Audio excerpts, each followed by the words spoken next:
البدع والأهواء، أهل البدع العقائدية وأهل البدع السياسية. نقول بيننا وبينكم السلف، بيننا وبينكم الكتب، كان فيقول البدع بيننا وبينكم. Bismillahirrahmanirrahim. Alhamdulillahilladzi arsala rasulahu bil huda wa dinil haqq liyudhhirahu 'alad dini kullihi wa kafaa billahi shahida. Wa asyhadu an la ilaha illallah wahdahu la syarika lah iqraran bihi wa tauhida. Wa asyhadu anna Muhammadan 'abduhu wa rasuluh sallallahu alaihi wa ala alihi wa sallama tasliman mazida la nabiyya ba'dah. Ikhwani fid din, azzani wa azakumullah wa hafizakumullah jami'an. Kita lanjutkan bacaan kita terhadap kitab At-Tafsir Al-Muyassar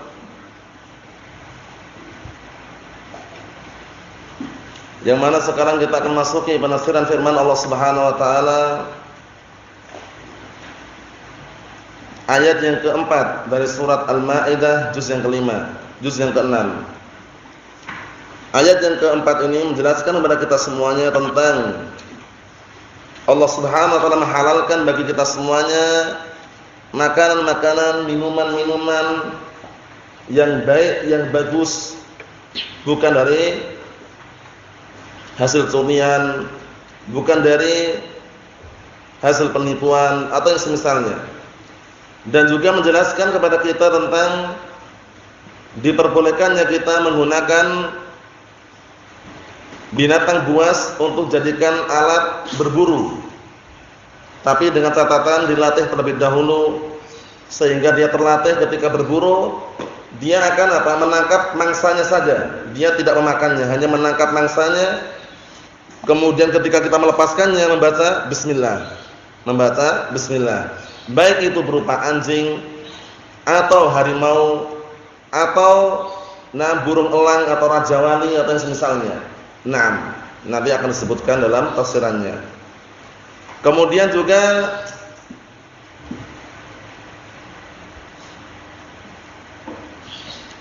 ketika melepaskan binatang yang dipakai untuk berburu tadi itu, hendaknya tidak lupa membaca bismillah. Karena apa? Dikhawatirkan nanti binatang buruan tersebut sudah mati dalam keadaan barakallahu fikum sebelum kita menyembelihnya. Adapun kalau posisinya hewan buruan tadi masih hidup dan dia termasuk hewan sembelihan, ditangkap oleh anjing yang kita didik tadi itu atau oleh harimau yang sudah kita didik tadi itu, maka saat itu kita sembelih dengan penyembelihan yang syar'i. Seperti itu. Kita lihat, qala Allah Ta'ala, Allah Ta'ala berfirman, yas'alunaka madza uhilla lahum qul uhilla lakumut thayyibatu wa ma 'allamtum minal jawarih mukallibin tu'allimunahunna mimma 'allamakumullah fakulu mimma amsakna 'alaikum wadhkuru ismallahi 'alaihi wattaqullaha innallaha sari'ul hisab. Artinya mereka bertanya kepadamu tentang apa saja yang dihalalkan untuk mereka. Katakanlah telah dihalalkan untuk kalian thayyibat, yaitu semua segala sesuatu yang baik, mulai dari makanan, minuman atau yang semisalnya halal. Wa ma 'allamtum minal jawarih mukallibin, dan juga halal binatang buruan yang ditangkap oleh binatang-binatang buas yang kalian ajari. Paham ya? Jadi jawarih di sini adalah binatang-binatang buas, bukan anggota badan tapi binatang buas yang sudah diajari untuk menangkap, sehingga ketika menangkap hanya menangkap saja. Tapi ketika kita melepaskan binatang tadi itu, anjing atau harimau yang sudah kita didik, membaca bismillah. Paham ya? Lepas bismillah. Dia nanti mencari mangsanya, mencari barakallahu fikum hewan buruan, diserahkan kepada tuannya, pemilik barakallahu fikum binatang tadi itu. Biasanya seperti itu keadaannya, dilatih, diajari. Dan ini juga ada pendalilan bahwasannya anjing di sini bukan berarti dalam rumah ya. Anjingnya ditaruh di luar. Karena kalau di dalam rumah nanti terkena ancaman yang umum, yang sifatnya umum ya, yaitu sabda Rasulullah SAW, la tadkhulul malaikatu baitan fihi surah wala kalb. Para malaikat tidak akan masuk ke dalam rumah yang dalamnya ada gambar makhluk nyawanya dan juga yang ada anjingnya. Paham ya? Jadi maksudnya kalaupun dia punya anjing piaraan yang dia didik untuk berburu tadi itu, naruhnya jangan dalam rumah tapi di luar rumah. Nah, barakallahu fikum, naruhnya di luar rumah, bukan di dalam rumah. Nah, barakallahu fikum, seperti itu. Kita lihat tu'allimunahunna mimma 'allamakumullah, yang kalian sudah mengajari mereka sebagaimana yang Allah Ta'ala ajarkan kepada kalian. Fakulu mimma amsakna 'alaikum wadhkuru smallahi 'alaihi. Masyaallah. Makanlah dari hewan buruan yang ditangkap oleh binatang buas tadi itu, yang ditangkap untuk kalian, dan bacalah bismillah ketika melepaskannya. Paham ya? Jadi ketika melepas binatang buas yang dipakai untuk berburu tadi, membaca bismillah. Taruhlah antum atau kita punya raja wali, elang misalkan, sudah dilatih untuk berburu. Paham ya? Ketika kita melepaskannya, bismillah gitu. Paham ya? Atau anjing atau harimau, ketika kita melepaskannya membaca bismillah, sehingga nanti ketika dia menangkapnya itu sudah apa? Keadaan kita sudah tenang. Nah, seperti itu.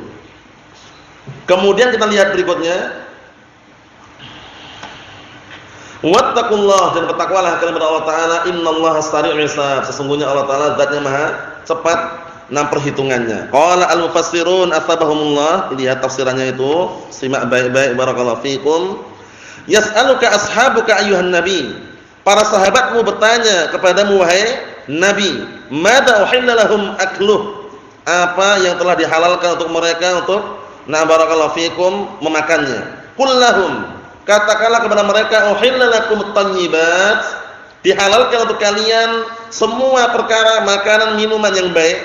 Wasaidu ma darrabtumuhu min zawatil makhalib wal anyab minal kilab wal fuhud was suqur wa nahwiha mimma yu'allam. Masyaallah. Dan juga halal said, itu buruan hewan yang telah kalian latih, yang telah kalian ajarkan hewan tersebut untuk berburu, baik hewan binatang tersebut yang dipakai untuk berburu tersebut adalah zawatul makhalib, yaitu hewan yang memiliki cakar, ya, hewan yang memiliki cakar seperti elang, rajawali atau semisalnya. Namun anyab, hewan-hewan yang memiliki apa? Gigi taring, seperti anjing, barakallahu fikum, minal kilab, berupa anjing, wal fuhud, macan atau harimau. Namanya fuhud itu biasanya terjemahannya macan tutul ya, tapi kita terjemahan harimau gitu aja. Nah, semacam itu ya, was-suqur, dan juga elang. Paham ya? Biasanya kalau elang kan besar gitu ya, sehingga ketika berburu pun bisa gitu loh, memangsa mungkin kelinci liar atau yang semisalnya. Nah, barakallahu fikum. Dan yang semisalnya dari hewan-hewan yang bisa diajari. Tu'allimunahunna talabas sayd lakum. Kalian mengajari mereka bagaimana caranya mendapatkan hewan buruan untuk kalian. Jadi diajari berburu. Diajari berburu, ketika kita melepaskannya baca apa? Bismillah. Mimma 'allamakumullah, dari apa-apa yang Allah Ta'ala ajarkan kepada kalian. Faqulu mimma amsakna lakum, maka makanlah dari binatang buruan yang telah mereka tangkap untuk kalian. Paham ya? Jadi diperbolehkan memakan barakallahu fikum binatang atau hewan buruan yang sudah ditangkap tadi itu. Naam. Wadhkuru smallahi 'inda irsaliha lis-sayd, penting ini, dan sebutkan nama Allah ketika engkau mengutus binatang-binatang tersebut untuk berburu.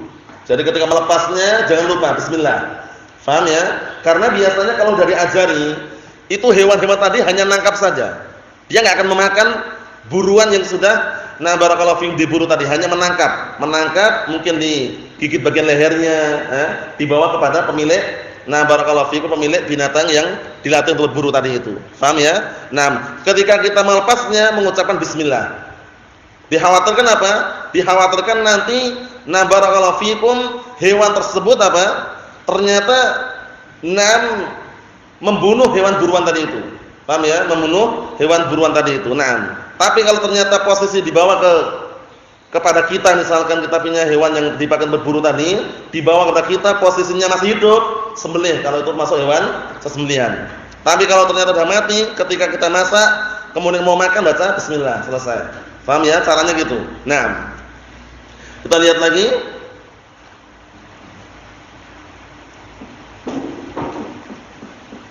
Fakulu mimma amsakna lakum wadhkur ismallahi 'inda irsaliha lis-sayd wa khafullaha fima amarakum bih, dan takutlah kalian kepada Allah Taala terhadap perkara-perkara yang Allah telah perintahkan kepada kalian. Wa fima nahakum 'an, dan juga terhadap perkara yang Allah Taala larang dari kalian. Innallaha sari'ul hisab, sesungguhnya Allah Taala zat yang maha cepat perhitungannya. Ayat yang selanjutnya yang kelima, perhatikan baik-baik mengenai diperbolehkannya bagi kita memakan sesembelihan ahlu kitab. Jadi sesembelihan al-kufar semuanya haram kecuali sesembelihan ahlu kitab. Karena ahlu kitab menurut tradisi mereka dan juga kebiasaan mereka, mereka tidak menyembelih kecuali menyebut nama Allah Taala. Ingat-ingat ya, sesembelihan orang kufar semuanya haram kecuali sesembelihan ahlu kitab. Siapa ahlu kitab? Al-Yahud wan Nasara. Kenapa kok dihalalkan? Karena termasuk dalam syariat mereka aslinya, syariatnya masih utuh. Itu mereka tidaklah menyembelih kecuali menyebut nama Allah Taala. Berarti kalau sekarang kita jumpai orang Yahudi atau orang Nasara nyembelih kok nyebutnya Bismil Masih, haram. Paham belum? Nah, seperti itu caranya. Lah orang Yahudi Nasara zaman sekarang bagaimana Ustaz? Lah kalau dia menyebut bismillah halal sesuai dengan keumuman ayat tadi itu. Enggak ada rincian zaman dahulu atau sekarang, enggak ada. Itu yang dijelaskan oleh Asy-Syaikh Muhammad bin Hizam wafaqahullah. Maksudnya bagaimana? Maksudnya intinya dia menyebut nama Allah gitu loh. Paham ya? Jadi kalau dia misalkan orang Yahudi terdahulu pun kalau nyebutnya Bismi Musa misalkan haram. Bismi Al-Masih misalkan orang Nasara haram. Tapi kalau orang Yahudi dan Nasara sekarang benar-benar Yahudi dan Nasara, kemudian ketika dia menyembelih membaca nama Allah Bismillah, halal. Paham ya? Seperti itu. Na'am barakallahu fikum. Ikhwani fi din azza wa jazakumullah, jadi jangan sampai salah paham ya, atau jangan sampai keliru di dalam memahami ini. Jadi orang-orang kufar sesembelihannya adalah haram kecuali ahli kitab. Paham ya? Kecuali ahli kitab yaitu al-Yahud wan Nasara. Itu pun syaratnya apa? Menyebutkan nama Allah bismillah. Nah, tanpa kita membeda-bedakan itu orang ahli kitab zaman dahulu atau zaman sekarang ya. Nah, Syekh Muhammad bin Hizam wafaqahullah, beliau mengatakan enggak dibedakan. Intinya ketika nyembelih baca bismillah. Itu khusus ya, khusus ahli kitab saja. Orang Hindu, Buddha, atau agama-agama lainnya walaupun dibaca bismillah enggak halal. Paham ya? Jadi yang dikecualikan hanya ahlul kitab al-Yahud wan Nasara. Mahum insyaallah? Naam. Berikutnya kita lihat. Qala Allah Ta'ala, Allah Ta'ala berfirman, "Al-yauma uhilla lakumut thayyibat." Pada hari ini aku telah halalkan untuk kalian semua perkara yang baik. Mau makanan, minuman, wa ta'amul ladzina utul kitab hillul lakum wa ta'amukum hillul lahum. Dan makanan orang-orang yang telah diberi pada mereka kitab, ahlu kitab maksudnya, halal buat kalian. Dan makanan kalian halal buat mereka. Buktinya apa? Rasulullah sallallahu alaihi wasallam suatu ketika pernah dikasih apa? Daging kambing, potongan daging kambing oleh seorang wanita, ya, seorang wanita Yahudiyah, ya enggak? Walaupun dalamnya ada apa? Ada racunnya, bayangkan itu. Rasulullah terima dan dimakan. Paham ya? Karena halal. Hukum asal sembelihan mereka halal. Paham ya? Nah, Allah musta'an, menunjukkan bahwasanya apa? Bahwasanya pengecualian ini perlu diperhatikan baik-baik. Nah, kita lihat di sini. Wal muhsanatu minal mu'minati wal muhsanatu minal ladzina utul kitab min qablikum idza ataytumuhunna ujurahunna muhsinina ghairu musafihin wa la muttakhidhi akhdan wa man yakfur bil iman faqad habita 'amaluhu wa huwa fil akhirati minal khasirin. Artinya, pada hari ini telah aku halalkan untuk kalian semua perkara yang baik, makanan, minuman atau yang semisalnya, dan makanan ahlu kitab halal buat kalian. Dan makanan kalian halal buat mereka. Wal muhsanatu minal mu'minat, dan para wanita yang mereka menjaga kehormatannya dari kalangan mukminat. Nah, barakallahu fikum, boleh kita menikahi dari wanita ahli kitab tersebut. Boleh. Nah, wal muhsanatu minal ladzina utul kitab min qablikum idza ataytumuhunna ujurahun. Tapi syaratnya ini. Kalian juga diperbolehkan menikahi para wanita ahli kitab yang menjaga kehormatannya, yang beriman. Nah, barakallahu fikum, dengan catatan ketika kalian memberikan mahar untuk mereka. Jadi ada mas kawinnya, ada maharnya, bukan sekedar apa? Nah, nikah mut'ah atau yang semisalnya. Jadi ada maharnya. Nikah yang resmi lah, taruhlah, syar'i. Paham ya? Nah, bukan sekedar permainan saja. Nah, kita lihat sini. Barakallahu fikum. Berikutnya, mustinina ghairu mustafihina wala muttakhidhi akhdan, dengan tujuan dalam rangka untuk menjaga kehormatan.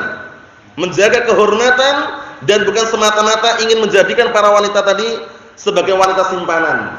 Paham ya? Jadi kalau tujuannya seperti itu jelek sudah. Tujuannya ingin menikahi para wanita ahlu kitab agar dijadikan wanita simpanan. Nah, barakallahu fikum, atau nikah yang batil, mut'ah atau yang semisalnya, haram. Tapi kalau dengan tujuan pernikahan yang syar'i diperbolehkan menikahi para wanita ahlu kitab yang mereka adalah para wanita yang menjaga kehormatan mereka dan juga menjaga agama mereka, bukan dari kalangan para penzina atau pelacur atau yang semisalnya. Jadi benar-benar ini syariat sempurna. Wa may yakfur bil iman, maka dan barang siapa yang kufur terhadap keimanan, faqad habita amalu, sungguh telah hancur amalannya, wa huwa fil akhirati minal khasirin, dan dia kelak di akhirat termasuk orang-orang yang rugi. Qala al mufassirun asbahumullah. Kita lihat tafsiran di situ, simak baik-baik barakallahu fikum. Wa min tamami nikmatillahi 'alaikum al-yaum, dan termasuk bentuk kesempurnaan nikmat Allah yang diberikan kepada kalian pada hari ini, ayyuhal mu'minun, wahai segenap kaum mukminin, an ahalla lakumul halal at-thayyib, yaitu Allah telah halalkan buat kalian semua perkara yang halal, yang bagus, yang baik, makanan, minuman, pakaian, apa yang semisalnya. Wa dhabaihul yahud wan nasara, penting ini, dan sesembelihannya orang-orang Yahud dan Nasara, bukan Buddha, bukan Hindu ya, bukan agama-agama Majus atau yang semisalnya, bukan ya, khusus al-Yahud wa Nasara saja yang dihalalkan. Karena di dalam syariat mereka, tidaklah mereka menyembelih kecuali dengan menyebut nama Allah. Sehingga ketika mereka menyembelihnya dengan menyebut selain nama Allah, haram walaupun ahlu kitab. Kalau nampak dan kelihatan misalkan orang Yahud, orang Nasara menyembelih bismil Masih, bismi Musa misalkan, haram. Paham ya? Orang muslim aja kalau menyembelihnya tanpa menyebut nama Allah, haram atau tidak? Haram, padahal muslim. Dia nyebutnya bismi Mbah Fulan, bismi Mbah Alan. Paham ya? Bukan bismillah. Haram walaupun muslim dia.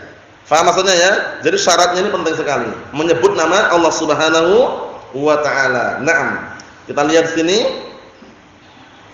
In zakkauha hasaba syar'ihim, kalau mereka menyembelih sesuai dengan syariat mereka. Syariat mereka disebut oleh para ulama, di dalam menyembelih mereka menyebut nama Allah. Itu syariat mereka aslinya. Sehingga ketika mereka menyembelih tanpa menyebut nama Allah, keluar dari syariat mereka, tidak halal untuk dimakan. Seperti itu. Lah terus kalau enggak tahu bagaimana? Hukum globalnya enggak perlu nanya. Sebagaimana Rasulullah ketika dikasih daging oleh seorang wanita Yahudiyah, Rasulullah enggak nanya, antum atau kalian ketika menyembelih baca bismillah enggak? Enggak ada pertanyaan seperti itu. Karena mengikuti hukum global. Paham ya? Hukum global yaitu sembelihan ahlu kitab. Kita lihat di sini. Na'am halalun lakum wa dhabaihukum halalun lahum. Sesembelihan mereka halal buat kalian dan sembelihan kalian halal buat mereka. Wa ahallalakum ayyuhal mu'minun nikahal muhsanat. Penting ini. Dan Allah telah halalkan buat kalian wahai segenap kaum mukminin menikahi para wanita yang menjaga kehormatannya dari kalangan ahlu kitab. Wa hunnal harair minan nisa wal mu'minat, yaitu para wanita merdeka dari kalangan wanita yang beriman, al-afifat, yang menjaga kehormatan mereka, aniz-zina, dari perzinahan. Itu syaratnya. Jadi bukan wanita pelacur dari mereka, bukan wanita penzina, benar-benar wanita Yahud dan Nasara yang menjaga kehormatannya. Wa kadzalika nikah al-harair al-afifat minal Yahud wan Nasara. Demikian pula diperbolehkan menikahi para barakallahu fikum, para wanita yang menjaga kehormatannya dari kalangan Yahud dan Nasara. Ini sebaliknya, dalam artian apa? Dalam artian lelaki boleh menikahi wanita mereka, wanita pun juga barakallahu fikum diperbolehkan juga. Cuman apa? Cuman syaratnya ini harus diperhatikan baik-baik syaratnya di sini. Wa hunnal harair minan nisa'il mu'minat al-afifat 'anil zina. Wa kadzalika nikahul harair al-afifat minal yahud wan nasara idza ataytumuhunna muhurahunna. Wallahu alam, memang diperselisihkan tapi yang rajih wallahu alam, kalau untuk wanitanya upayakan tetap mencari para lelaki yang mukminat, yang mukminin, lelaki yang mukminin. Adapun para lelakinya diperbolehkan untuk menikahi para wanita ahlu kitab dengan catatan tadi itu, wanita-wanita yang beriman, menjaga kehormatannya, barakallahu fikum, dari perzinaan, kemudian barakallahu fikum, menikahi dari wanita mereka dengan catatan memberikan mas kawin, mahar untuk mereka, bukan sekedar nikah kontrak atau yang semisalnya, bukan sekedar dijadikan wanita simpanan. Disebutkan nanti, nah barakallahu fikum berikutnya, wa kuntum a'ifa ghairu murtakibina lizina. Dalam keadaan kalian adalah orang-orang yang menjaga kehormatan juga. Bukan orang-orang yang senantiasa melakukan pekerjaan zina. Dalam artian lelakinya pun juga lelaki yang baik. Paham ya? Lelaki yang baik sehingga apa? Terwujudkan keluarga yang bagus. Wala muttakhidhi ashiqat. Dan juga jangan kalian menjadikan para wanita itu hanya simpanan, wanita simpanan, wanita kontrakan. Jadi kalau misalkan barakallahu fikum, tidak dibutuhkan dibuang misalkan, bukan seperti itu. Benar-benar dinikahi sebagai istrinya. Tadi teman wanita simpanan enggak diperbolehkan. Wa amintum minat ta'assur bidinihin, dan kalian juga merasa aman, barakallahu fikum, dari apa? Daripada terpengaruh agama mereka. Jangan sampai terpengaruh agama mereka. Faham belum? Karena kita muslim, misalkan muslim menikahi wanita ahli kita, dan kita upayakan memiliki ilmu yang mapan, yang kuat, iman yang kuat, sehingga tidak terpengaruh dengan agama mereka. Tapi kalau justru kita terbalik, dalam artian setelah menikah dengan mereka kita berbalik arah, berubah agama, berarti kita terpengaruh, yang seperti itu berbahaya. Paham ya? Karena pengaruhnya besar, pengaruhnya ya.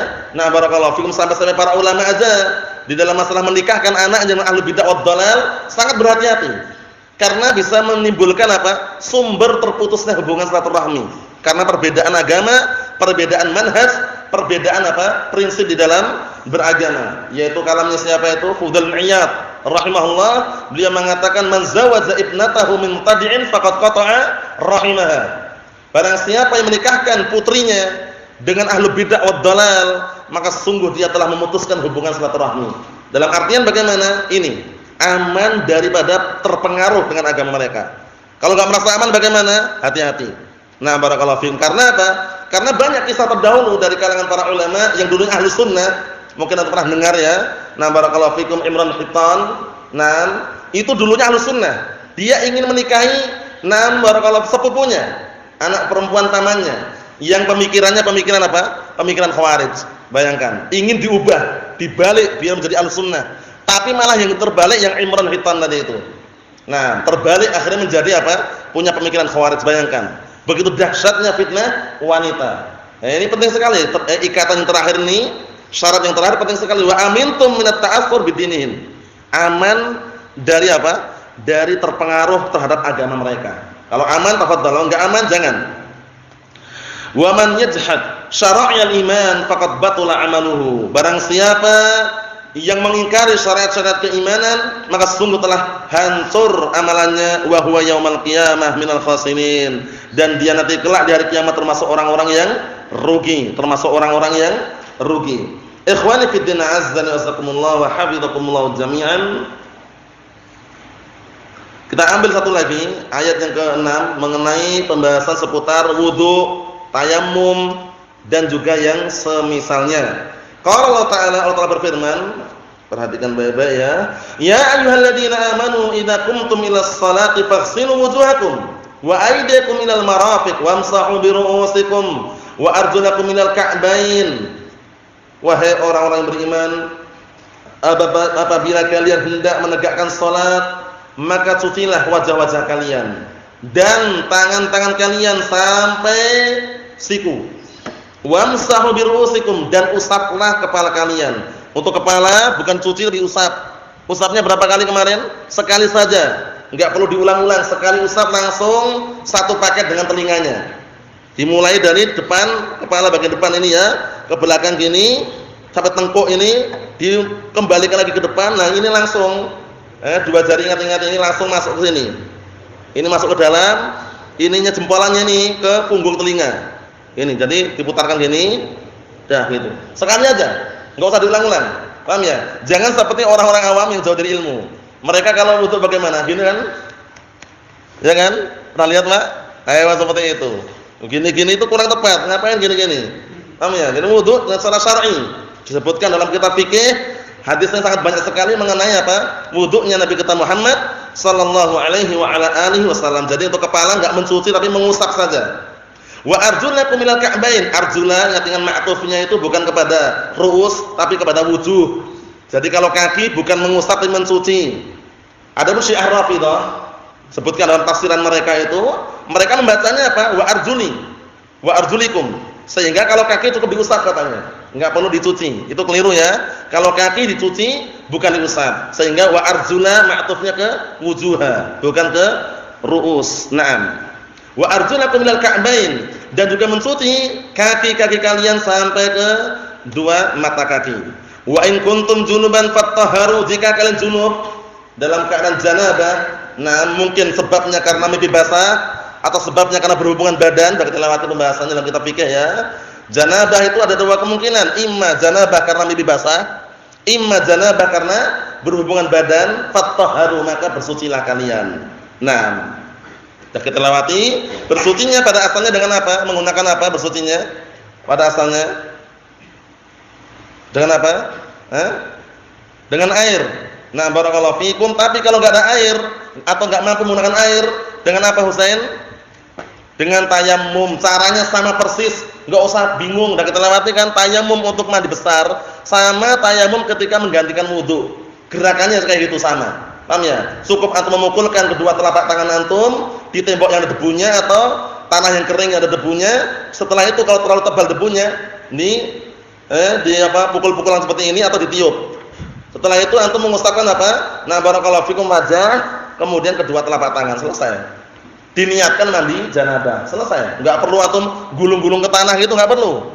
Paham ya? Nah, itu terlalu berlebihan dan juga telah ditegur oleh Rasulullah SAW. Kisahnya siapa itu? Ammar bin Yasir radhiyallahu anhu. Nah, berikutnya, wa in kuntum marda aw 'ala safarin aw jaa'a ahadun minkum minal gha'id aw lamastumun nisa falam tajidu ma'an fatayammamu sa'idan thayyiban famsahu biwujuhikum wa aydikum masyaallah. Jika kalian sakit atau kalian lagi safar, perjalanan jauh, sakit atau lagi safar, nah barakallahu fikum, na'am, kemudian apa? Kemudian atau kalian barakallahu fikum datang kepada kalian buang air besar atau berhubungan badan dengan wanita, lamastum, ingat-ingat. Lamastum ini seringnya orang-orang awam yang belum mengenal tafsirannya diartikan bersentuhan. Kan antum lihat orang awam kalau bersentuhan batal enggak wudunya biasanya? Batal. Sentuh itu batal wudunya. Itu enggak benar ya. Lamastum dijelaskan oleh Al-Imam Abul Fida Ismail bin Umar bin Katsir rahimatullah alaih dalam tafsirannya adalah jama'tum, yaitu berhubungan badan. Jadi kalau bersentuhan enggak batal wudunya gitu loh. Contohnya suami wudu, dia mau ke masjid, berjabat tangan dengan istrinya misalkan. Batal atau enggak? Enggak batal. Kalau menurut versi mereka batal. Versi orang-orang yang belum paham batal. Padahal yang dimaksud lamastum jama'tum. Itulah pentingnya memahami ilmu tafsir. Naam. Atau kalian berhubungan badan dengan wanita, falam tajidu ma'an, kemudian kalian enggak menjumpai air, fatayammamu sa'idan thayyiba, bertayamumlah kalian dengan apa? Dengan debu yang suci, tanah yang suci yang ada debunya di situ. Famsahu biwujuhikum wa aydikum min, maka usaplah wajah-wajah kalian dan tangan-tangan kalian dengan apa? Debu tadi itu. Ini cara tayamum, enggak perlu panjang lebar caranya seperti itu. Sudah kita lewati pembahasannya. Untuk masalah bolehnya, boleh dibolak-balik. Cuman afdhalnya sesuai dengan ayat, wajah baru dua telapak tangan. Kalaupun dua telapak tangan kemudian wajah, itu juga ada sisi pendalilannya di dalam as-sunnah. Paham ya? Cuman yang afdhalnya yang disebutkan dalam ayat tersebut sebagaimana kuatnya oleh siapa kemarin? Asy-Syaikh Muhammad bin Hizam waffaqahullah dalam kitab at-Taharah yang sudah kita lewati. Naam. Kemudian berikutnya barakallahu fikum, ma yuridullahu liyaj'ala 'alaikum min harajin walakin yuridu liyutahhirakum wa liyutimma ni'matahu 'alaikum la'allakum tashkurun. Allah taala tidak menginginkan untuk menjadikan atas kalian sesuatu yang memberatkan, akan tapi Allah taala menginginkan agar bisa mensucikan kalian dan juga menyempurnakan nikmatnya untuk kalian. Semoga atau agar kalian termasuk orang-orang yang bersyukur, agar kalian bersyukur kepada Allah Subhanahu wa taala. Itu ayat barakallahu fikum dalam surat Al-Maidah ayat yang ke-6, yaitu pembahasan seputar apa tadi? Seputar wudu dan juga tayammum. Barakallahu fikum, dan juga tata cara tayammum disebutkan situ juga. Kemudian juga berkaitan masalah apa tadi? Masalah tata cara wudu yang benar, dan itu semuanya tujuan fungsinya agar kita semuanya bersyukur kepada Allah Subhanahu wa taala. Nasallahu as-salamata wal afiyah. Adapun tafsirannya insyaallah taala kita baca pada pertemuan yang akan datang. biidznillah subhanahu wa ta'ala. Walhamdulillah rabbil alamin.